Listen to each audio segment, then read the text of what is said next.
Hello, everyone. My name is Dr. Yonit Arthur. I'm an audiologist and coach. You're on the Steady Coach, and today I am hosting Helmut of the Mindful Gardener to share his success story. This is a heck of a success story because Helmut had an absurd number of symptoms, but what many of you may not know is that his symptoms actually started with dizziness of all things. So we're here today to talk about the symptoms he had and exactly how he engineered his recovery. We got into great detail, in particular on what his daily routine looked like, which I think will be very helpful for many of you. And there are lots of other golden nuggets of information throughout the entire interview. So please enjoy. And if you have questions or comments, drop them below. If you're on YouTube, please like, share, subscribe to the channel. These things really help me reach more people. If you're listening to this as a podcast, please give us a follow. All right, on to the conversation with Helmut. Helmut, it is so good to see you again, and welcome to my channel. Thanks for having me. Good to see you. Yeah, good to see you as well. Sam has brought us together as she says, a match. We are a match. So it is, though, not a day on which we're going to be pontificating and comparing philosophy. Today, we are here primarily to share your story of recovery because it is a very high impact story. So I'm really looking forward to it. And I thank you again so much for agreeing to do this with me. Thanks for having me. So I'm going to try to keep this short, but it's a bit of a long. I had two perfect storms. So I'll try to get to it. I might sound like I'm fast because I'm going to have to try to be fast about this. So about 10 years ago, I had a perfect storm. I had about 25 symptoms, and it started with feeling off balance and dizziness. And of course, the Googling brought me to all kinds of things that were very scary. So then I went to the doctor. They told me to go to wait to get some tests done. I was like, no. So I went to the hospital, and then they said, you got to go to a brain guy, neurologist. Yeah. Right. I'm like, okay. So I go to the neurologist, and he's like, we're going to do a battery of tests on you. I'm like, I think I have MS. Like, I got to have MS. There's no way. He's like, all right, we'll do a battery test on you. So they checked my ears. They did the liquid thing, looking for crystals. I was hoping I had crystals because it's something that they could go, hey, this is wrong with you, blah, blah, blah. So they did all the tested 38 vials of blood, MRIs, CT scans, nerve testing, all kinds of tests. And then there was 3 months for me to wait for the answers. And then, which is crazy because, you have 3 months to think about it and research and freak out. So I already had my wheelchair picked out. I already knew what kind of medications I was going to take for the MS. I was already in forums with people with MS. Wow. I made some friends. I was also in ALS forums, right? It got out of hand. It went, right? It went left field. So he told me there was nothing wrong with me. He's like, look, let's look at your brain. Look, let's zoom in, blah, blah. Oh, that's a little bit of a calcium. Oh, don't worry about that. Oh, let's look at your back. Oh, you get a little bit of a, what's that? That's normal. Oh, everything's great. I was like, sorry, I don't have anything to tell you, but that's good news, right? I'm like, right. So in a way, for a month, I had to purge out this belief that I had MS. And somehow, because I don't know how I was working, but I was able to get to work. I went to work. I had a routine, and I got out of it. I got out of the dizziness, feeling off balance. It was really scary. That probably lasted on and off for a year. Oh. And then luckily it started to go away. But I had other symptoms that I was managing. So it was kind of, whatever got my attention, but I was forced to work, and I was forced to deal with work drama. So there was my focal point. Symptoms were kind of on the sidelines. I had ulcerative colitis I was managing. So that got my attention. Everything was okay. So then let me interrupt you for just a second. Yeah. Since off balance is, of course, the entire topic of my channel, or unsteadiness, dizziness. So can you just, for people listening, what was this daily experience like? For example, were the symptoms all the time, or were they just on and off? Were they making you completely miserable, or were they just kind of, and they were low enough that you could kind of shove them to the side? What level of distress did you have from them? It's well, for me, it was, I didn't know the names for anything. back then. And even in my second perfect storm, when it came back, I didn't know what you called it. I just called it feeling off balance. Right. And it actually, I don't even know the real terms still. Right. Because I just say off balance, triple PD. Yeah, let's go with that. Right. But back then I had derealization, brain fog, and depth perception issues. And then you add in the off balance. So they kind of feed off each other to make you think like there's something really going on. Vision issues, blurry vision. And it felt like I wasn't in my body. It felt like I was like in my meat suit properly. Like I was here, like not lined up. Normally, everything's like, okay, I can see. All right, everything's right. And this time it was like, I'm not lined up. What's going on? And I try to explain this to my mom or the doctor, and they look at you like there's something. Well, there was something wrong with me, right? So I was like, Mom, I feel like, you know how you're sitting in your dashboard of life and everything's now it feels like it's here. It doesn't make any sense. And she's like, Helmut, it's anxiety. That's all. You have anxiety. I'm like, yeah, but I feel like I'm off balance. I feel that is weird. Then, I got the answers and nothing's wrong, right? But I'm like, there's got to be something wrong because I feel, right, more in my second perfect storm, I felt like I was 12 feet tall on crutches, stilts, I should say. Stilts, like my perception was like, whoa, all of a sudden I feel like I'm really tall and I was holding the walls. I felt like I was on a ship, right? And then the what if thoughts that came with it tag teamed me together. And then the OCD looping thoughts. And then it was just, then the researching, this is before I got into the mind body space, right? I was just feeling the fire. My survival state kept going higher and higher.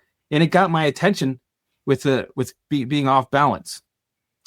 But after my first perfect storm, I was introduced to this symptom. I got to know it a bit, and it eventually vanished. So when I had my second perfect storm, this is when I had about 75 symptoms plus. I'll go over a couple of the symptoms that were big: OCD, looping thoughts, anxiety, post-traumatic stress, gut issues, food sensitivities. I had 2 safe foods. I had a safe room where I was, it was a place where I could freak out and try to get rid of my symptoms, figure things out and research. I was becoming agoraphobic. I wasn't leaving the house. So then, the dizziness came back, but I was like, okay, I would say 6 or 5 years ago. Okay. So I had my first perfect storm 10 years ago, and that kind of got managed, and then it went away. And then 6 years ago, it 75 symptoms came out of nowhere. I thought I was a freak. I didn't understand what was going on. I can't eat food now. I have tachycardia, dizziness, off balance, all the other stuff. Plus, let's add in another 50 plus symptoms. And there was a while where I was in limbo land, no answers, right? Still researching. And I think I needed to have that so that I finally realized, because I was a person that tried everything for the past 10 years to figure out, my biome, my gut, my leaky gut, my candida, my mitochondria, like all the things I tried to fix for many years. And I only got so far. I did the carnivore diet, and that helped a little bit, but it was coping, I did a lot of coping mechanisms. I was a researcher of health for many years and nothing really worked. Right. So then finally I get all these symptoms. I tried to carnivore it away, or I tried to do some fasting, like my good old fasting. I'll just fast it away, but it made things even worse. But I remember with the dizziness or the feeling of off balance, I'm like, I've had you before. I have a bit of a history with you. So, okay, I'm kind of freaking out, not so much. Maybe out of 10, I'm feeling like a 6. But I got all these other symptoms that are out of 10. And they're getting my attention more. So I'm focusing on those. So I didn't really care about the dizziness. And it was pretty bad. Can I interrupt you here? Because this is such a useful point for people to hear. Yeah. Okay. So when you're dealing with chronic dizziness and it's your primary symptom, it's going to feel like there is no possible way I could ever pay less attention to these symptoms or be less distressed by these symptoms. It's going to feel absolutely impossible. And obviously, this is not just a thing that you will yourself into doing by thinking about it. So yes, it is difficult in that way. But when you hear stories like yours, Helmut, I want people to hear this, that actually a lot of people have intense PPPD, vestibular migraine, MDDS type symptoms. And because it's not their primary symptom, they have some other symptom that's more distressing, that's more engaging for them. They actually pretty successfully learn to just say, okay, well, I'm not thrilled with you, but you're not terrifying me. I've even had people tell me that they had spinning vertigo, which is, of course, one of the most distressing symptoms people have when they're dealing with a dizziness issue, who also said, yeah, I had that. But man, if it was really the sound sensitivity that was the worst thing. And it just goes to show, in my opinion, that these are the actual presentation, how the symptoms are presenting is less important than why they're presenting. The actual thing that needs to be solved isn't, playing whack-a-mole with the specific symptom and fixing a specific symptom. It's realizing the symptoms are just a signal. They're a signal of something else, of an actual problem that's not the symptom itself. Thank you for letting me interrupt you and get on my soapbox. That's all I had to say. No, but it's interesting. It's able to get your attention. You have a history with it, right? So of researching, trying to figure out, like, everybody has their unique symptoms that get their attention, right? So it could be the dumbest thing where you feel like, I wish I had that one. That's nothing. You try, right? Absolutely. Eye floaters, try like eye floaters, dude. That's nothing. That's a joke. For me, dizziness is a joke, right? Through my journey, when I got it, I'm like, oh, I'm so happy that you're here because I know you're gonna pass. I know I have history with you. Right? I'm like, I laugh. I'm like, I'm going to have a good day. This is great. And I actually leaned into it. I would dance more. I'm like, we're going to go for a walk. And, I would feel like I was swaying here and there. I felt like the ground was like I was falling. Like, like you were having those too. Falling. Yes. Oh, yeah. Sensation of falling. Like, I was constantly bracing. But eventually I was like, yeah, let's do this. I'd be in the grocery store. Right? I'm like, okay. I feel like I got to hold on to the rails. People are watching me. I'm like, no, we're going to walk. We're going to walk. We're going to strike. We probably walk like this. I don't care. We're walking hard. We're going to walk hard. Right. And I never fell. It's really weird. I felt like I was drunk off a 12 pack, but I never fell. But how did I not fall? I felt like I was like this. Right. Did you gravitational pulls? Like when you felt like you were being pulled, like sucked in this particular direction or like magnetized? Slow motion and also instantly falling. Wow. Right? Yep. Sensation. Thank but you then so after I got this. After I got history with it, I'm like, I don't care. This is fun. This is funny. And I feel a little bit of relief because, we'll be concentrating on this. This is getting my attention for a couple of days, but I'm so happy that you're here because then I don't have to deal with my stabbing pain in my gut. I have to worry about what's in my toilet, looking at my poop. I don't have to worry about the OCD looping thoughts about this what if thought, or if I have Lyme maybe, or the 1,000 other things. Right, that it finds a way to get your attention. Right now, it gave me dizziness for a couple of days. It's a little bit of a break. Thank you. Wow. Right.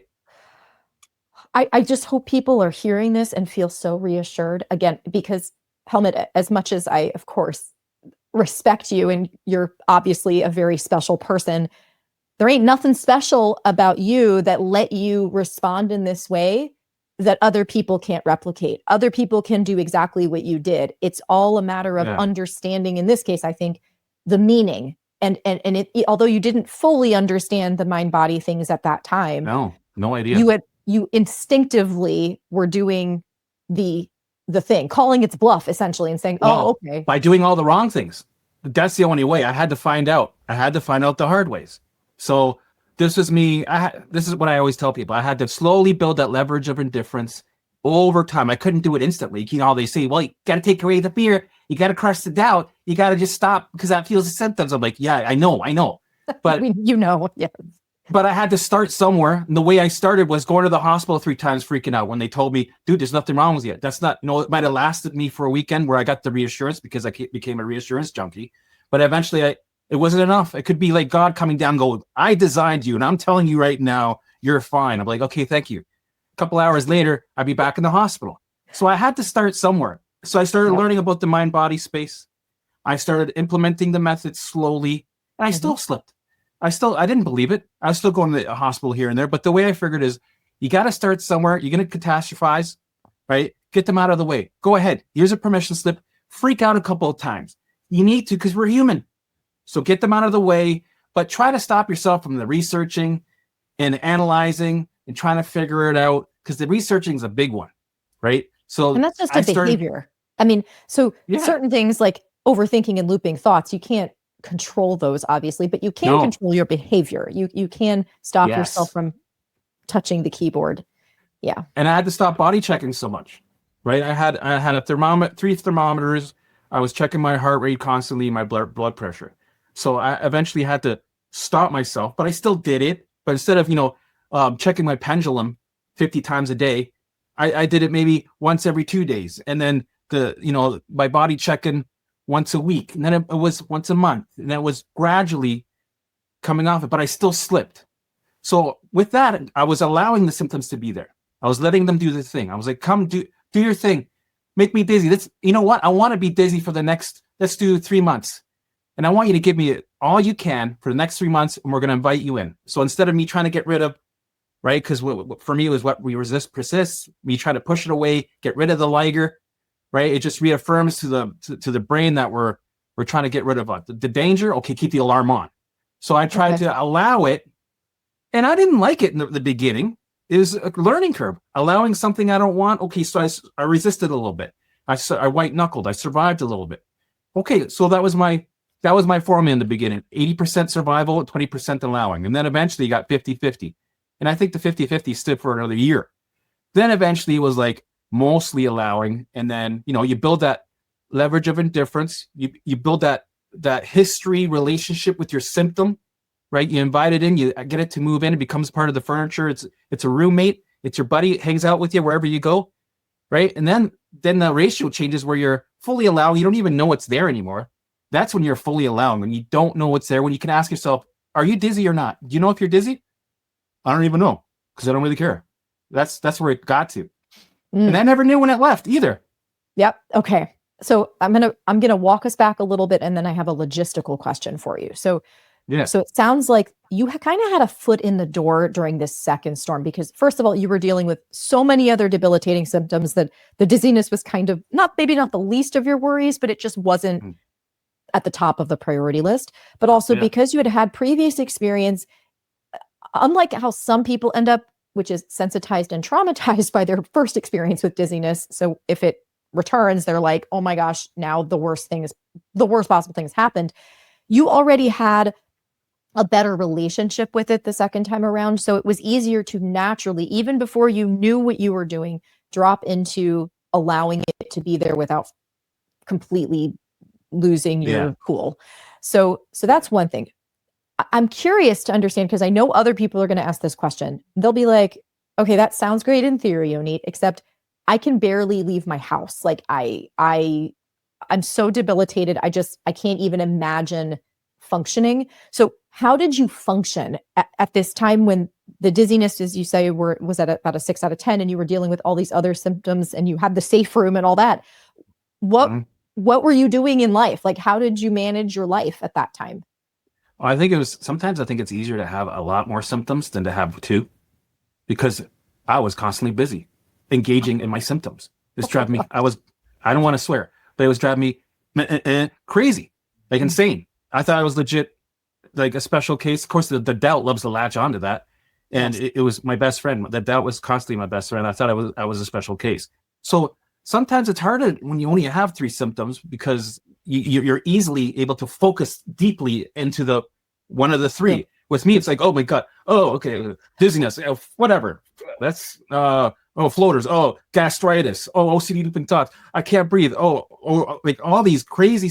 Why is my heart rate stuck at 120 for 3 months? Why, like all these weird, blood pressure going up, but why, like insanely weird symptoms, right? Was able to get my attention constantly. So it was like, there's that, which is not good, but it's good because it doesn't single out one. But so the way I had to start was just to start, I had to follow steps. This is when I got into the mind-body space, and I started doing the brain retaining of things, right? Okay. It was I'm curious to hear your take on this. Yes, stepping stone, but not the final destination. No. But you know what? I'm so grateful that I went through it. So I did the DNRS, right? And before that, I was stuck in these Facebook groups, these rabbit hole Facebook groups. They're very toxic. And then somebody posted something and it got deleted. But before it got deleted, I got a window of what they said. Oh, I got 11 foods in. This is great. You should check out blah, blah, blah, blah, DNRS. I'm like, okay. So then I'm like, I signed up. I'm like, we're going to do it steps. All right. I got steps. And I'm still a fan of steps. But anyway, I had a routine. I had a schedule.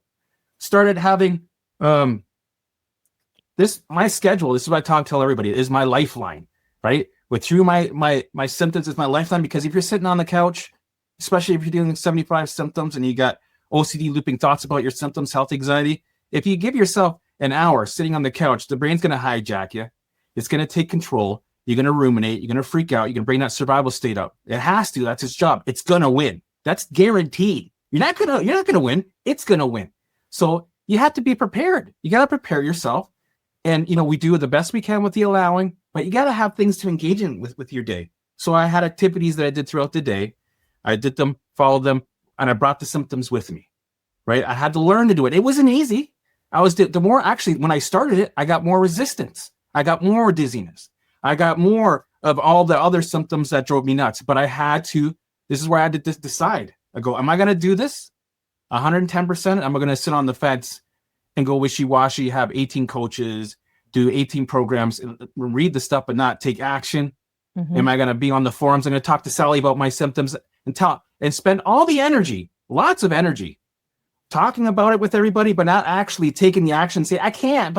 My symptoms, but I can't. The thing is, excuses, but they can put all the energy talking to everybody that's in the mind-body space. So I made the decision. I'm doing this. It sucks. Symptoms are getting worse, but I have somewhat of goals, timelines. I have a path. Before I was lost at sea, but now I finally got a lighthouse of direction, right? So then I just followed it. What do you think it is about you then that allowed you to persist? Because what you're describing is where a lot of people get stuck. They get stuck in what I call the knowledge hamster phase. That is not my term, by the way. Christian, shout out to you. You're the one who gave me that incredible phrase. A knowledge hamster, that you're just going round and round on your wheel, learning, diverting attention to 15 different things.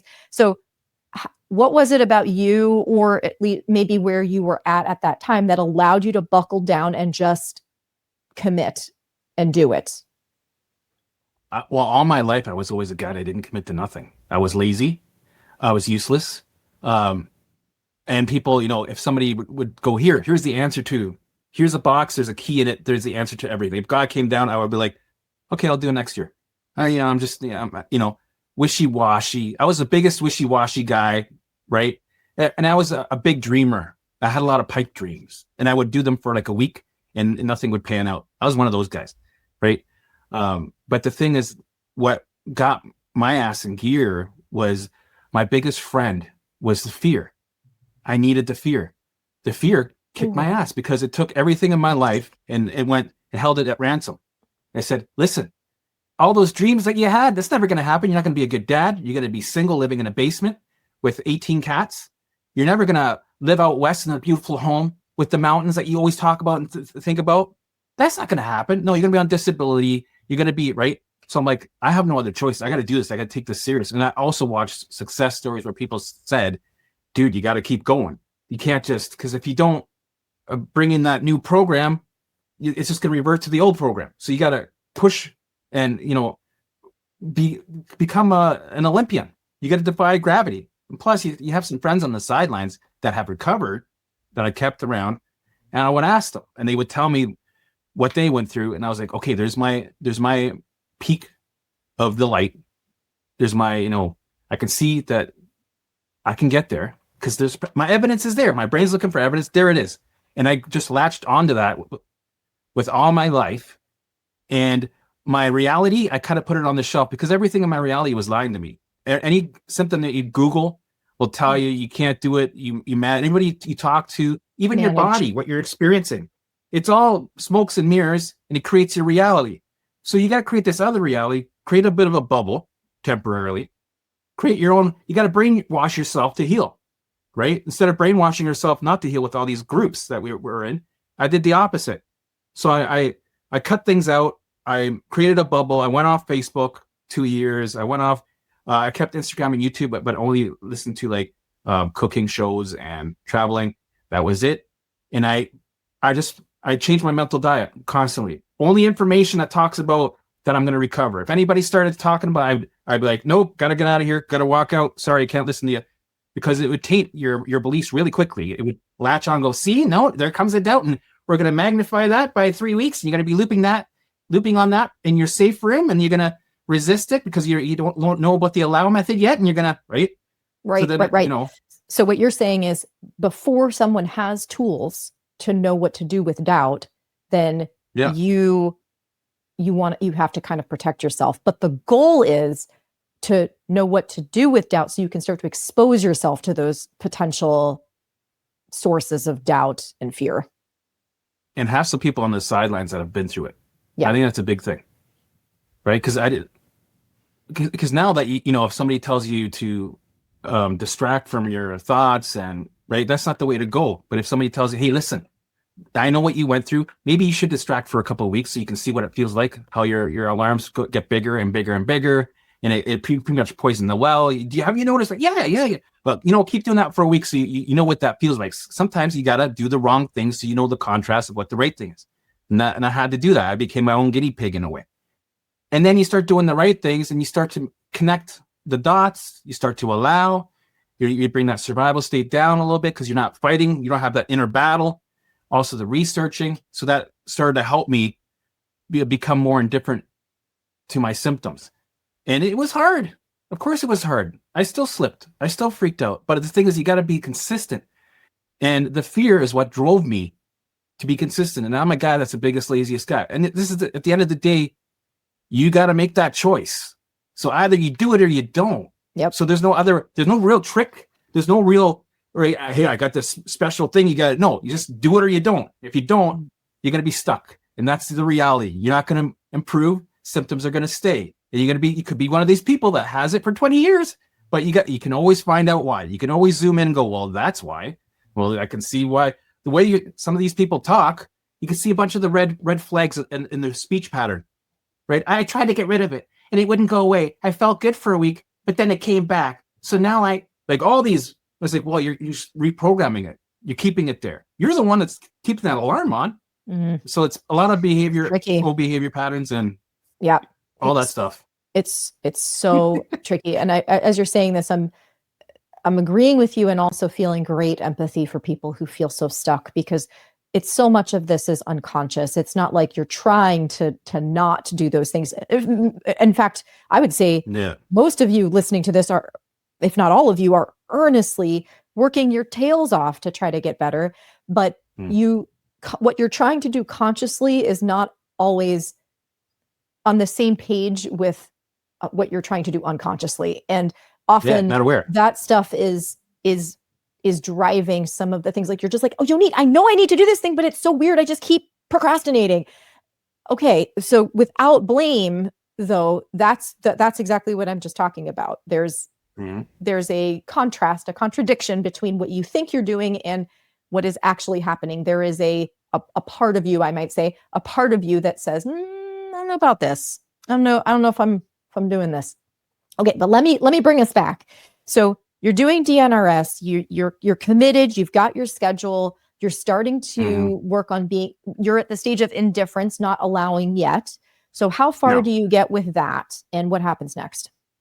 Okay, so I was doing pretty good for 6 months, 7 months. Physical symptoms started to go away, right? Because with DNRS, it's a lot of redirecting, distracting, avoiding, trying to, be in the present moment to hide from your thoughts and feelings. And I thought, I don't know. I'm doing brain retrieval. I got to create a neural pathway. There's a lot of focus on neural pathways. There's obsession with neural pathways, and that's it. So we're micromanaging our neural pathways. So I was trying to do it right. And I noticed the more I healed physically, the more my mental alarms skyrocketed. So it shifted to anxiety, post-traumatic stress, phobias, looping OCD thoughts like I had a looping room. That's all I did was loop. And it's another level of fear constantly. And you can't press pause, right? It's just insanity. So then I got a hold of some people that said, well, most of the people that recover, they have to jump ship because they got to stop distracting and avoiding. They got to take away the resistance. There's so much resistance in bypassing with the brain retraining world. Exactly. It's shifting to other alarms. So you might be turning off some of these alarms, but you're not out of the woods yet. You're still in the survival state. You might be turning some of the alarms that it used to get your attention. So you might get a little relief, which is great, but that, it kind of makes you think you're treating symptoms. You're not right. treating the cause. Yeah. Yeah. Exactly. So the alarm supply is run low a little bit, but it's got to get your attention. So what does it do? It finds other alarms to keep your attention. So it was the OCD and the anxiety ramped up. So I thought I was going crazy for a while. And then I talked with some people and they said, look into ERP, look into anxiety programs like the DARE response and take away the resistance. Try to look into that. I'm like, I don't want to look into anything else. I've been opening rabbit holes for 8 years. I thought this was it. So because I was holding on to the brain retraining or like this, I want to jump ship. This is too triggering. Everything was triggering, by the way. Everything in my life was triggering. I couldn't even, a sound of a clock, right? I couldn't. So then I'm like, so I talked to some people. They're like, trust me, I had the same symptoms as you, same situation. I jumped ship, and it's not that much of a difference. All you're going to do is instead of pushing it away, you're going to invite it in. You're going to allow it. I'm like, all right, I'll try that. And I'm like, well, this is insane. I started to experiment with it and notice some things. So I'd cross-reference, talk a little bit about it. And then it worked good with with DNRS. I took the DNRS bad stuff, put this stuff in and kind of made my own for a while. And then I would talk about it in the forums. I noticed that because a lot of people were looping and they're dealing with the same thing as me. And I'm like, this is a problem I'm starting to see. This isn't good. And I tried to message Annie Hopper about it. The moderators kept editing my messages because it was against the community guidelines because it was going against their methods, right? But I was helping people. So then eventually I got kicked off the program. Yeah. So, which is not fun, which, made me angry. But then eventually I kept going with the methods. The new methods, I jumped ship, right? And I stuck with it. Did a little bit of experimenting, became my own guinea pig. Of course, that's most of the journey is, being on the journey. Sure, learning the methods is one thing, but taking action, doing all the wrong things, tweaking, making the mistakes. Yeah, that's what makes you become the master, is by sitting in the looping thoughts, because there's no pause, but it's not like, oh, you get it. Okay, we'll turn off the you get it. Ta-da! Oh, you're on. You're moving on. No, it's the ultimate teacher. The OCD looping thought is the ultimate teacher. It's like, okay, you learned it. No, you're not done learning. You're going to learn that same thing for another 2.5 years. How about that? Like, okay, so there's no pause button. I don't get a break. No, you're going to keep going, because that's how you really learn, is walking the walk constantly, 24/7, every day, every week, every month. For me, it was 3 years. And then when I didn't want to I wasn't running for recovery. I was allowing the symptoms to be there with no strings attached, no small print. Then things shifted. The survival state finally came down and symptoms turned off. The alarms turned off as a consequence. And then is it okay if I dizziness, just pause you for just a second? I just want to reference some of the resources and for people who need me to hear this again. I know many of you have brain fog. So you were referring to the DARE response. And there's a book, and I actually interviewed Michelle Cavanaugh on my channel as well. She's just incredible. So you can check out that interview. I'll link to it in the video description here, in the podcast description. Claire Weeks and her fantastic books and her audiobooks. Those are great recommendations. And the good news is, with those particular techniques, again, a lot of the resources I just mentioned are completely free or very, very inexpensive. And you can start doing them like now, like today, like right now. So if you're identifying with this and you're like, I tried the brain retraining thing and that didn't work, or it only got me so far, or I'm super confused about where to even start, those are perfect entry level starting points for anyone listening right now. Would you agree with me on that? The only thing is, people, when they see it, it's like, well, this is for anxiety. Right. So then their brain goes, no, you got to do something else because this is for anxiety. But the thing is, right? What they're teaching, the methods for me is the allowing. When me and Sam teach us, the allow method is it works for everything. It works for everything. Yeah. Yeah. Mental, physical, whatever, all the alarms you got, right? You implement them. It's like a universal law. You learn that, and then you add some of the scheduling and your routine, and you schedule out your day. That together was really powerful for me to have a path, not to sit at home and ruminate and not have any, no path for me to follow. What did this reminds me, people also are going to want to hear this. So at this point, when you started transitioning into using some of these techniques that I would say are like proto-allowing, they're early forms of allowing, what did your schedule look like? What did your day look like at this point? The beginning was a little different than the middle than the end, but rough routine was wake up I try to change my sleep schedule because I was a person that went to bed at 3 a.m., woke up at 12. Couldn't do that anymore. That's bad, not good. So then I switched it. Took me a couple months.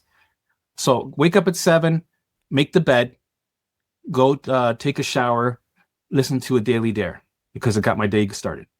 That's like 5 minutes, not even. So it's an app you put in your pocket and you listen to it while you're brushing your teeth, right? And then walk the dog. Yep. I walked the dog around the block. She was a senior dog, so just around the block. And then we were off out of the house around 8 o'clock in the morning.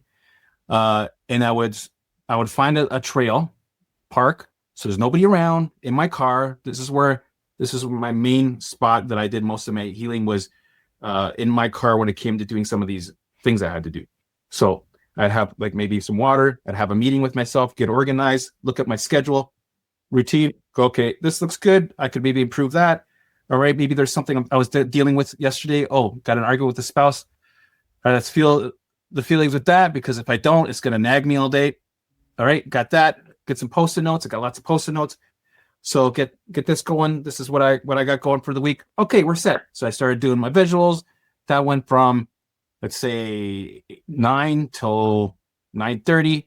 Had a meeting with myself, did my visuals, and then after that, I would go do some walking. So then walking from maybe 10:30, 11 till 1. And so I would do walk and talks. So I'd just talk while I was walking. And then it's time to go. Yep. Right. Mm-hmm. When I did my visuals, I record them on my phone. And then when I started walking, I would do walk and talks. Talk about anything. You could talk about changing a tire. What you're going to do that day. What you're going to do that week. Right. Or you can continue doing your visuals while you're talking. And that's what I did. So I did that for 2 hours. Sometimes I brought a backpack. Visuals, if it's okay for me to ask. Visuals on average would be like, sometimes I would go in the beginning, my visuals were different than at the end because I tweaked them, made them my own. But in the beginning it was, I'd go into the past and I talk about maybe going fishing with my dad, what the day was like and all the senses, use all my senses and go really in depth, in detail. So I was like there, and it'll bring me into that, the dose of dopamine, the oxytocin, serotonin, endorphins. So it was just there to make me feel, a level of excitement and going back and going, okay. So I would do that with past memories, and I would also make up future memories of maybe, okay, I'm going to have a carpet cleaning business and it's going to be a franchise and it's going to be, I'll have enough money to go live out west near the mountains. And we're going to have a lake nearby with a small home. I don't care about having a big home. I want a small. So I get into the details, right, about the home, what the color and all the little details of what I'm going to create in my future, and the dogs, and maybe I'll have a pig, maybe have a donkey or whatever. Get in the details and really simmer in it and absorb it. And I would do that for an hour. Let me ask you. So I'm hearing this, and I'm just channeling the people who I work with, and I know sometimes what they're thinking and what they're going to ask. So it sounds like you're using this to get into a particular state or to access a particular state that's already there, I guess is a more accurate description. But how did you do this without falling victim to what people often have happen when they do these kinds of positive visualizations, which is either getting like hijacked by grief and longing, or or starting to live in the fantasy and not being able to, like basically ruminating on the fantasy and not being able to live in the present. So how'd you do that? So when I was dealing with it, I would get all kinds of negative thoughts, especially, let's say, thoughts from the past would be like, remember when you used to be able to walk and do all these things and now you can't? And they would go to the future and would go, listen, you're never going to live out west. You're never going to afford nothing because you're going to be on disability, living down in the basement with cats, single, right? And all these negative thoughts would come, but I would do it anyway. And I would allow, this is an opportunity for me to do exposure. So this is what I needed to do. I would open up, I would get a lot of resistance. I'd allow the resistance and I would calm it down. And then eventually I would get to moments where I'm imagining, just letting it go wherever it wants to go. And I was speaking it to be accountable. Because if you just think it, 3 minutes later, you're ruminating, you don't know how you got there. So I made sure I spoke out my visuals so that it won't derail. You just stay focused. And then I would get these downloads, right? If you guys are into the woo-woo stuff, I was becoming more spiritual as I was going through this journey. It was like an awakening.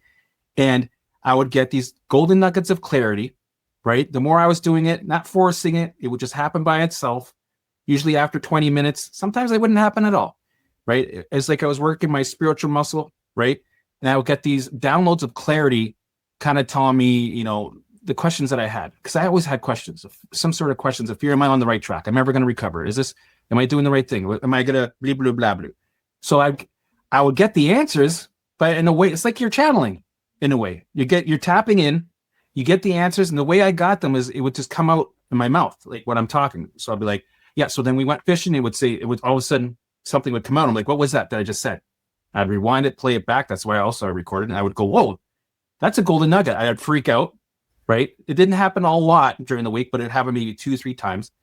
And then the rest of my day, when I'm doing my other steps or engaging in my day, I'd get synchronicities of what I experienced in the car, of my download. So check marks along the way. I'd be like, whoa, okay, that's a sign. That's synchronicity. At first, I kind of ignored it, go, okay, that's a coincidence. I'm not. But eventually I opened up. The more and more I opened up, the more it's like undeniable synchronicity that's it's guiding you, right? It's like you're tuning into your guides are communicating with you, being in tune. And the only way I could ever be like that is by practicing with the visuals and doing it wrong for a long time. That's such a good point. So I'm going to just highlight this for people to hear. So whether you're spiritual or not, and you're hearing this, okay? Yeah.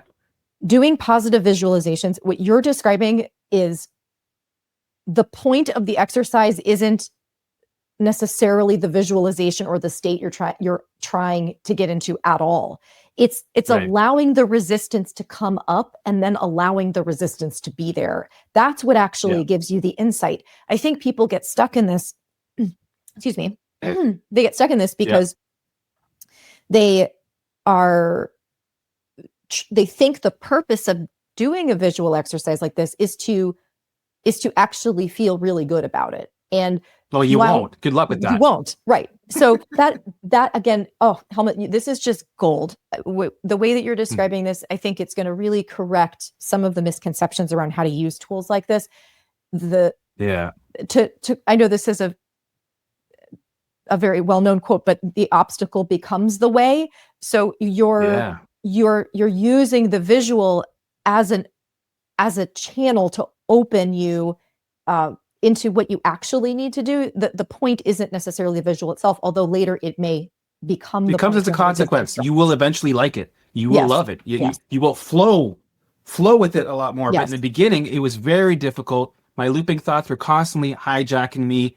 I couldn't get into the zone. Maybe the full hour, I'd have 10 minutes of actual visual feeling. Oh, okay, right. The rest was just failure. But that's why I had to do an hour, because most of it was failure. But eventually you open that gate up, things start to flow more, and you start to feel good. And you open that, as Sam likes to say, the shadow, more opportunity for the shadow to open for you to integrate and allow and to pass one drop at a time, right? Because we filled it up one drop at a time. So now it's opening up. So now I'm becoming a professional allower. I used to do that with the visuals, help me to become an allower. My elevating sessions that I used to do, it helped me become more of an allower. And doing my walk and talks, It's all opportunities to process and integrate and bring the allostatic loads down over time slowly, not pushing it, not trying to force anything out, but slowly as it wants to. And then survival state also, because of that, the survival state came back down to standby, back to zero. But that took time. So I interrupted us. I'm coming back to the schedule because this is just such important information from people. So you explained how you started your day. We got to the walk and talks. That's when I hijacked us and started asking about the visuals. So what else would happen throughout your day? After the visuals, I would go for a walk. Maybe around lunchtime, I'm like, okay, I'm done. Maybe see your dog for a quick walk. And then I always looked for things to do. So if people needed to go drive somewhere, even for no reason, I'm like, do you need to go somewhere? Do you need something from this grocery store? Not really.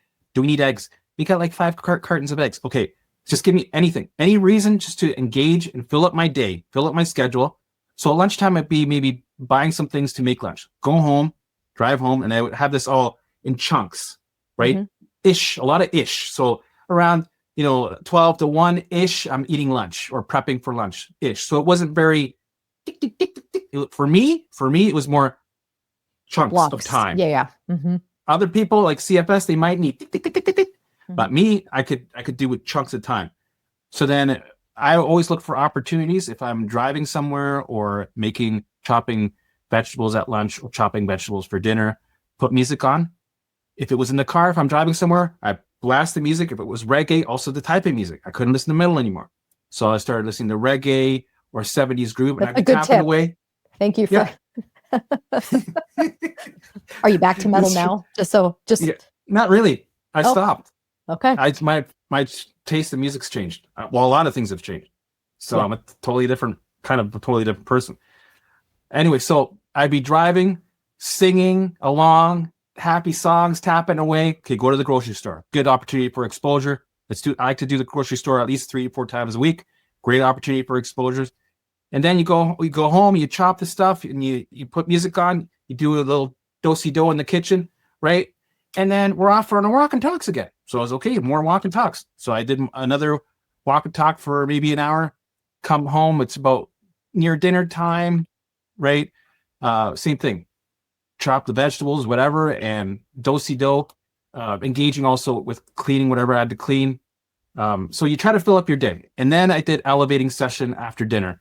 For me was another hour. So it might seem a lot. An hour of vegetables, then an hour of elevating, and then 3 hours of walking, and that's what I did. I did probably 4 hours of these steps and things every day in my routine, and I never missed a day. The hard days, I doubled down, and that for me that was prime time to especially do it. So I didn't take a day off and go, I'm a little bit too hard on myself. I'm just going to self-soothe and just going to, right? Because if you do that once or twice a week, it goes back to the old programming where it's every day again. So I was very strict. I was kind of hard on myself. And I know a lot of people, not of the mind-body people are, they like, don't be so hard on yourself. But for me, I had to. And it actually gave me more symptoms, right? My survival state went up a bit. But for me, it was worth it. I'll take the more symptoms. I'll put myself in a higher survival state because I know I'm committed. I have a path. I'm going to get to the finish line because of all the methods that I'm using. It's bound to happen. But I was very committed to sticking to it. Never missed a day. Also with my elevating, right? 1 hour, sure, it was half-assed. I wasn't doing triple axles. I wasn't doing, I was just like, I'm not a good dancer. I had my room. I closed it, put some reggae on. I was just like, right? In the beginning, I feel nauseous. I feel like stabbing pain is happening. Or what if thought? Bring it with me. I did it anyway. I didn't stop. I didn't like it, but eventually I did love it. It was the best thing. And I loved my routine. I really enjoyed it. I couldn't wait to do it every day and bring the symptoms with me, let them sit on my shoulder. In between, I would, if I was walking and there was a thought that was really bugging me, I'd maybe pull over, pick a tree to look at. I go, okay, my limbic system goes, send me what you got. Send me the thought. Okay, okay. Show me all the fear. Show me what you got. And I would kind of like the Claire Week style. I'd give it a face, pretend it's a cloud passing through my chest, right? And then I could feel the energy dissolve, let it pass through my back, and then get back and engage with whatever I was doing. If it's cutting the lawn, shoveling the snow, or going for your walk and talks. And that's what I was doing with the allowing probably 200 to 500 times a day, they would come to me as opportunities to allow, because I always had something to allow, right? So There's always something on my plate. This is an extraordinary amount of work. And yeah, I'm wondering what you have to say to people who are listening to this right now and freaking out, saying who say, I just got hit by these dizziness symptoms like 3 months ago, and I'm on leave from my job. How am I supposed to live my life in any reasonable way? I have kids at home. How could they engineer? Does it have to look like yours looked, first of all? And if not, how could they engineer it to accomplish what you accomplished, but working around some of these life commitments people have? Yeah, you just got to start. Do a half-ass schedule and try to, have it suit to you. So take the steps and apply them to your situation the best that you can, and that's all you can do. But don't let yourself enable yourself to be a person that doesn't do the work because of situations, right? Don't look for excuses. Also, you got to find that sweet spot, because some people go, well, I can't because I have kids, and I can't because I feel I'm bedridden, and I can't, right? So there's you got to find that balance. If you got to wake up an hour earlier, wake up an hour earlier. Sometimes I know this is a terrible thing to say, so I'm going to try to state this very carefully. Sometimes the people who have the hardest times recovering are the people who are less debilitated, because the people who are debilitated and they're in bed, they don't have any reason that they can't do what you just described. They just have to. They have no choice. Whereas people who are up and walking around, maybe still working, maybe still taking care of family, they still are, they're trying to work around all that stuff to try to get better. And they are kind of half in, half out. And not to say it can't be done. I see people do this all the time. So it can totally be done successfully. But what you just said made me think people who are hearing this should understand that you can still fully commit to doing this and work around the schedule you have, but you need to recognize how important it is that you actually do this. Like my schedule in the beginning, I didn't leave the house. I was bedridden for 3 months. I couldn't walk 5 to 10 kilometers, because that's what I was doing, walking 10 kilometers eventually in the middle of my schedule, in the middle of my journey. But in the beginning, I didn't leave the house. Eventually, it was from the end of the driveway. Then it was the roundabout. Of course, right? It goes to around the block, then 1 kilometer, and then 5 kilometers. Oh my goodness, I'm doing 5 kilometers, and then 10. And that was it. This is first I went, but I couldn't do any of this in the beginning. All the pillars that I was doing, the visuals, the elevating, the being, I couldn't do any of it. I didn't like any of it. I felt a lot of resistance. It was hard, right? But I tried my best, and I eventually started to be able to do all the things more and more and more. So you just got to start, and you're going to find out. You're going to go too far. You're going to have a crash or a flare or whatever. With the crashes, you don't want to have too many crashes, but they're not useless, because you still find out where your training zone is, right? You're going to find out. You're going to have a crash. It's going to happen. So let it happen, learn from it, allow it, and then try to have a training zone because of it, and have the flares. You're going to have the flares. I think the flares are good to have. You need the flares because they're opportunities. Show that you can handle them. Yes. Yeah, they're opportunities for you to update the system. Without the flares or the symptoms, you can't move forward. So you need symptoms. You need to feel like, right? Constantly. You need to have that symptom to come in and out 1,000 times, right? So that, the first couple of times it comes back, let's say it waits 6 months to come back, because that's what it does. You feel good. Oh, it's gone. It waits, and then it comes back, because that's when the doubt comes in, and that's when it really feasts on you. But you got to go through that to learn it, to understand it, so that it comes in and out. Every time it comes in and out 1,000 times, the more you build that leverage of indifference. And that's how the survival state comes down. And that's why it took me the 3 years of doing this, failing, finding out, tweaking, making mistakes. This is all part of it. It's okay. You need it. Yes. Okay. So let me ask you this. So one of the things that Sam and I have talked about, and we've sort of started to develop, and then I've sort of taken and run with it, is this idea that when someone has higher stage mind-body related symptoms, that they obviously a major tool is allowing, but that we're not just allowing. There's also some amount of learning about ourselves and mapping of our own internal experiences that's happening or that needs to happen, because otherwise you're just allowing the surface level stuff and spinning in it endlessly. So you've described, obviously you've gone through a transformative process, because you just said you're not the same person as you were. So was any of that transformational process happening deliberately? Like, were you looking carefully at your reactions to things, trying to reverse engineer how you developed some of the strategies or parts that you did? Were you doing any of that insight related work to get to transformation, or did this sort of happen or unfold naturally as you were allowing and spending time being in touch with yourself? In the beginning, I was doing a lot of analyzing.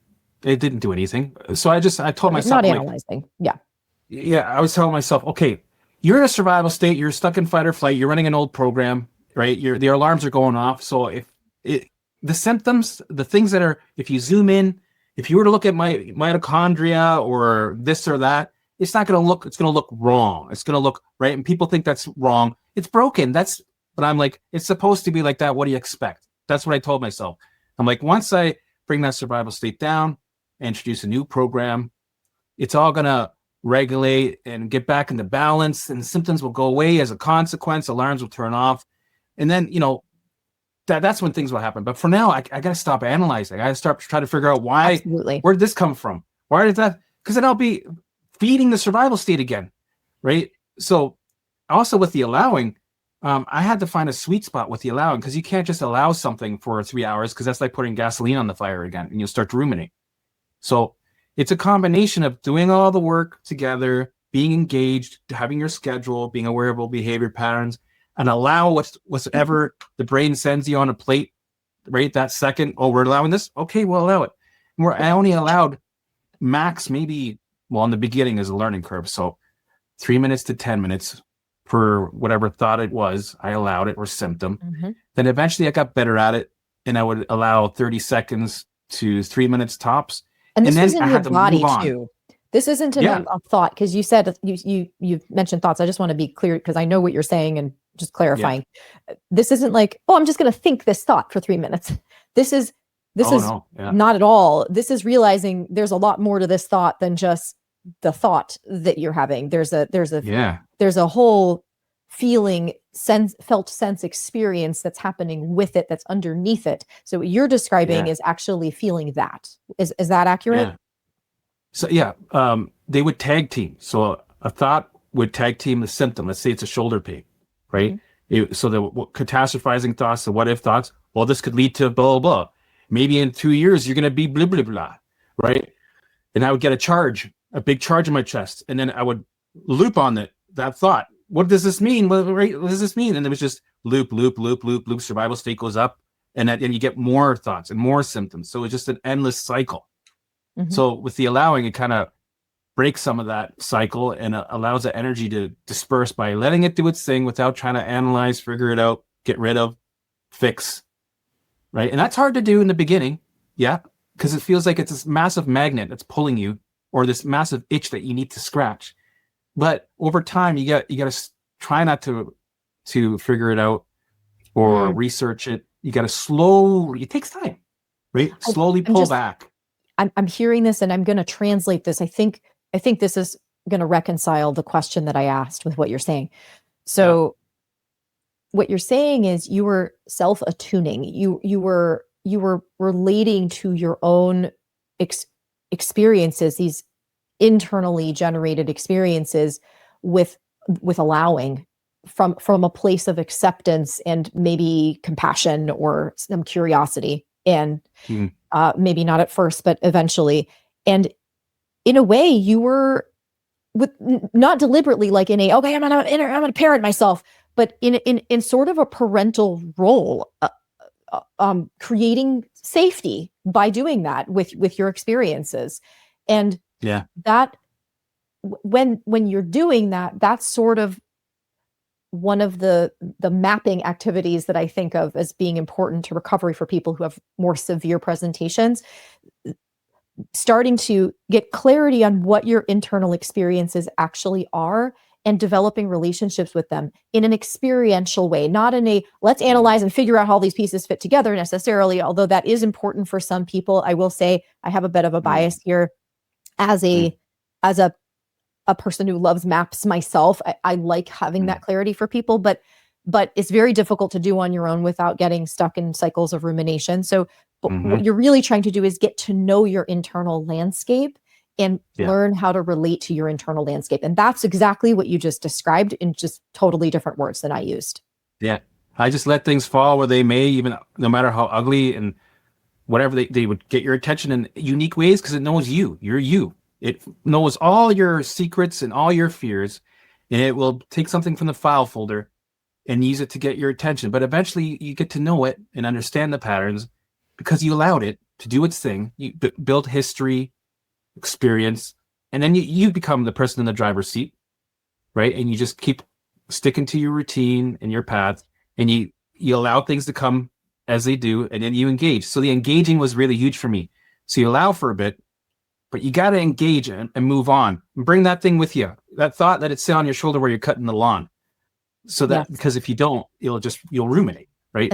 And that is what I'm thinking of as sort of, again, I'm hopping between domains here as I'm thinking about this, but this is what's described by secure self-attachment. Like when you're your own attachment parent, or however you want to think about it, guys. But this is the greatest type of safety that you can create, being that for yourself, what you just described, being that, allowing unconditionally and eyes wide open your actual experiences. Yeah, you're sending a message of safety by how you act while you're in the danger. Huge message of safety. It's the message of safety. It is the ultimate message of safety. Yeah. So people are going to want to know, because this is obviously sort of a success story, although also a philosophical discussion, apparently. And through my usually that's Sam's department. She gets all into that. I know, but I couldn't help it. I just went there. But people are going to want to know, how are you feeling? Did this actually address the symptoms? People are going to want to know. Yeah, it's all the symptoms that I thought I could never. It's especially when you're in the thick of it. You can't imagine ever being normal. It's impossible when you're thick of it. And you're not supposed to be able to. You're supposed to be feeling the smokes and mirrors of that alarm screaming at you. But the more you do the work, eventually you'll get to a point where you're going to forget what the symptoms were like. Yes, that's going to happen. You're going to forget. You're going to have to actually think, what was that like? Sometimes when I do a live podcast, I have to think, okay, my topic today is going to be arm pain or dizziness, whatever. I have to go back for 5 minutes and revisit it and find it. And it comes up and go, oh, that's what it was like. Okay. Then I'm in the moment of it. All right, let's go. Let's talk about it. Right. Because eventually when those alarms get turned off, the brain has no more use for them. It's not useful to bring it back up and go, hey, look at this. Right. Because we're not in that survival state anymore. Alarms are off. We're chilling. The brain, everything's quiet. The body, all the symptoms are off. No more whack-a-mole games, no more, right? But eventually you also learn to move through it like a cork in water, because life is going to keep us throwing us curveballs, of course. It doesn't mean you're never going to have symptoms again. Oh my gosh. The only difference. Exactly. Yeah. Yes. But they're not symptoms of anymore. They're just sensations at that point. And they're not going to build up chronically like before when we were stuck and they build up and now it's like, all right, whatever. Right. So the allostatic lobe might fill up a little bit and then it goes back down because we know now. We've experienced it. We know what to do. And that's the whole point of it. I think we're supposed to have this fill up and empty a little bit through life curveballs. Right. I have 2 dogs that are still alive that I love. My parents are still alive. This is going to happen. Right. Symptoms are going to come up to get my attention and go, hey, listen, we're dealing with some heavy duty stuff. Or maybe I have a new friend that's a little bit too toxic. It's indicating to me, listen, this is, above your pay grade. Maybe you should cut them loose. Right? You're getting some. We're giving you symptoms so you're aware, right? But we've been through it. We've been through the journey. We're using it to our advantage. We're moving through it. with the allowing, we become masters of it, because we're going to have lots more curveballs. And I have had, a month ago, I had some of the dizziness come back, right? I'm like, oh, I love this. Yes. And I don't care. I laugh. I don't laugh to get it away, to go away. I actually think it's a joy. It's a laughter joy, right? Because I'm like, oh, you're back. I know. I'm dealing with a stressful week. Half a day. There you go. Right. So half a day. So that's what I want people to understand, because I take some heat sometimes on my channel. I've had a commenter recently who got very upset saying, oh, these people aren't actually recovered because they have experienced dizziness. So I'm like, what human on the planet doesn't experience dizziness, first of all, but also what human on the planet doesn't experience physical signs of stress? Everyone does. It's just that once you've started to concern yourself with something like dizziness, you're going to interpret it as something completely different. I can guarantee pretty much everyone watching this channel has had a tension headache at some point in their life, or, having stood on your feet all day, maybe feels a little bit of lower back pain. That doesn't mean, oh, my lower back pain, my chronic pain is back, or, oh, I have chronic migraines. It means you had a stressful day. That is all that it means. It's there to serve you. It's there for a reason. It's an alarm system that's there to serve you. Use it the right way, right? And we had to learn to do all the wrong things to finally use it into the system in the right way to serve us in our life, because there's going to be curveballs, and not be stuck in a chronic state where allostatic loads are full and you're having a meltdown with 75, 80 symptoms. Now you move through it. That's right. That's exactly right. A profound paradigm shift from the management approach that is being touted by the medical community, especially for dizziness related symptoms that I work with. So Helmut, this has been a delight. And I think really, if anyone is interested in hearing more about how exactly you've done all the things that you've done, you have an absurd amount of content on your channel, The Mindful Gardener. So I will, of course, link to your channel in the video description. Like, far more content than I think I could ever produce. You guys put out videos like every day. Sam's a machine. She's a machine. He's an absolute machine. I don't know what to say, but my point is, folks, there is no lack of information. The information's all out there for the taking. Just go visit the channel and you can see in great detail exactly how Helmut got better, and all of the theoretical background too, if you're interested in that. So with that being said, Helmut, did you have any other final words of wisdom or reassurance or hope that you wanted to give people who are dealing with chronic dizziness? I would say, just because you're having symptoms, don't think it's an indicator that you're not moving forward. I actually expect it. It's guaranteed. The more, right up to the end of my third year, I was getting symptoms. So it means nothing. It's just, you need it. You need to come in and out, right? So if you have symptoms, congratulations, right? It's an indicator that you're going in the right direction. Keep going. Don't give up, right? And get out there and get uncomfortable. The fear is your target. Keep going no matter what. Perfect. Thank you so much, Helmut. I'm sure we'll be talking again soon. I think we're going to be doing a lot of joint content. Oh yes. Me, you, and Sam. The unholy trinity or something. Anyway, but everyone listening, please let us know what you think. If you have questions or comments, drop them below. If you're on YouTube, like, share, please subscribe to my channel. Go check out The Mindful Gardener, of course, subscribe there too. And if you're listening to this as a podcast, come visit us on YouTube. But I would also appreciate it if you could follow the podcast, leave us a 5-star rating if you think we deserve it. These things truly, truly help me reach more people. And it is so important to me to bring hope to anyone out there suffering from symptoms like these. So with that being said, thank you, Helmut. Thanks to all of you. Thank you. Thank you for having me. Thanks. Bye.